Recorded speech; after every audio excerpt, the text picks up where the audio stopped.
Suatu hari ada temanku berombongan nginap di suatu hotel. Nah, pada suatu siang, yang lain pada turun dan jalan ke suatu mall untuk mencari makan. Tinggallah satu orang di kamar dan sedang bekerja membuka laptop. Posisinya ia berada di meja di dalam kamar. Tiba-tiba pintu terbuka. Jadi kalau dari luar dia bakalan kelihatan gitu. Nah, temanku ini sedang mengetik di laptop. Tiba-tiba ada yang mengetok. Dia melihat seorang perempuan memakai kemeja putih, rok hitam, layaknya orang yang sedang training. Dia pun mengetok pintu. Temanku lalu bertanya, "Ada apa, Mbak?" Si Mbak langsung berkata, "Kalau mau pesan makan cari saya aja ya, nanti saya bantu. Saya Dewi." Temanku hanya mengangguk-angguk saja. "Iya Mbak, nanti ya, makasih." Lalu cewek itu pun pamit. Temanku kembali ke laptopnya, tapi ia sempat berpikir lagi. Ia pun menelpon room service dan menjelaskan kejadiannya. Orang di room service itu pun kemudian terdiam. Pihak hotel pun menjelaskan bahwa benar adanya Dewi itu pegawai di sana, tapi telah meninggal 4 tahun yang lalu karena bunuh diri. Dan itu terjadi di lantai 4, tepat di kamarnya.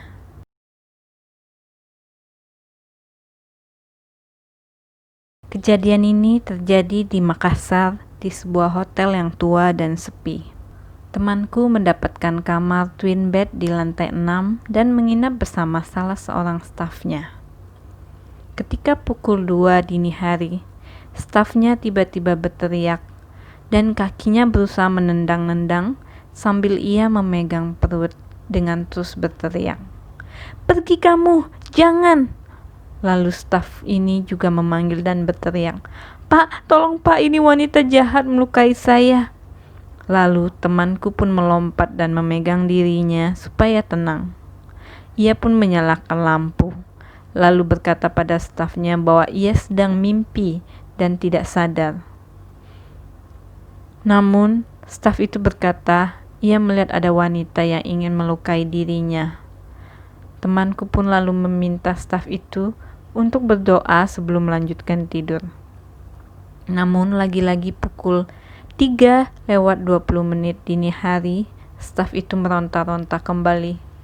Pak, mereka datang lebih banyak, satu dekat tempat tidur Bapak." Temanku pun langsung melompat keluar tempat tidur dan menenangkan stafnya kembali.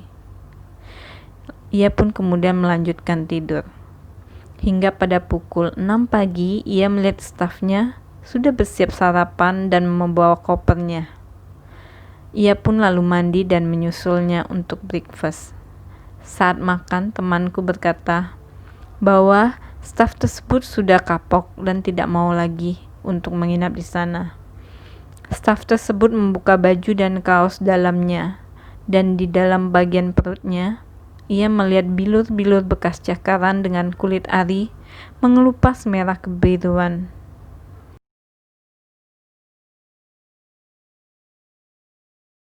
Ini kisah temanku yang sedang room tour kedua jenis kamar VVIP, karena ia ingin melihat dulu kamarnya sebelum membooking hotel tersebut. Di saat room tour, ada 2 jenis kamar VVIP. Akan masuk, room service yang mengantarnya selalu mengetok-ngetok 3 kali di pintu kamar sebelum membuka dengan kad akses. Ia pun bertanya, "Kok diketuk 3 kali Pak pintunya? Emangnya ada orang yang menginap di dalam?" Si room service yang mengantarnya pun mengatakan, "Tidak ada yang menginap di dalam kok Bu." Setelah room tour melihat 2 jenis kamar VIP tersebut, ia pun memilih salah satu kamar VIP yang kacanya menghadap keluar. Selain itu, ruangan kamar mandinya pun terlihat lebih terang sehingga ia memilih kamar tersebut. Malam harinya, ia berdua saja dengan anaknya. Malam itu adalah malam tahun baru. Suaminya sedang lembur dan hanya datang di pagi hari. Setelah melewati malam tahun baru, ia dan anaknya kembali ke kamar untuk tidur karena sudah ngantuk dan capek. Anaknya tertidur pulas, sementara ia masih mengecek handphonenya hingga tertidur. Di pertengahan tidur, ia merasa selimutnya ada yang menarik sampai ke kaki. Kemudian ia pun tarik kembali, dan akhirnya itu membuat dia menggerutu.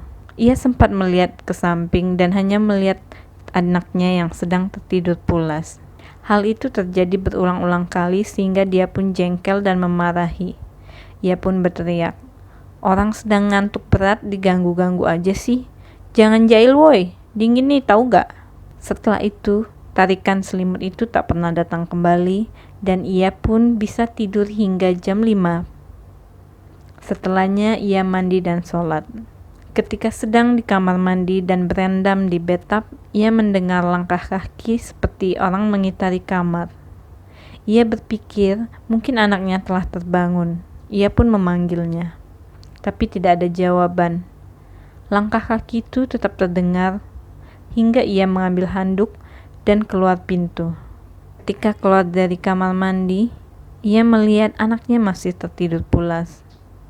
Akhirnya ia pun membangunkan anaknya untuk berwudu dan sholat serta mandi. Setelah itu mengajak anaknya untuk makan pagi. Setelah itu mereka pun langsung keluar dari hotel.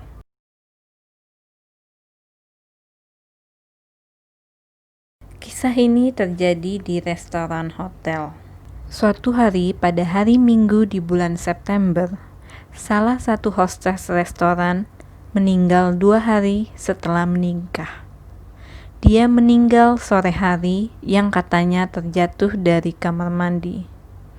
Nah, malamnya jam 1 pagi di restoran tersebut di mana ia bekerja, tiba-tiba musik di dalam restoran berbunyi sendiri. Yang membuat hal ini janggal adalah untuk menyalakan musik di restoran tersebut harus menggunakan iPod, dan iPodnya saat itu ditaruh di dalam laci dan dikunci. Kuncinya pun ditaruh di meja hostess tersebut.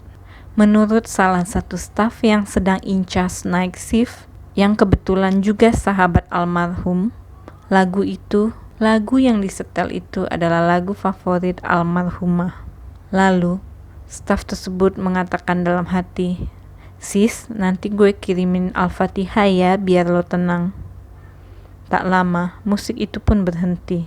Dan ketika staf tersebut berusaha membuka kunci laci iPod tersebut, ternyata posisi iPod itu tidak mati, tapi ternyata volumenya hanya dikecilkan, namun tetap memutar musik favoritnya.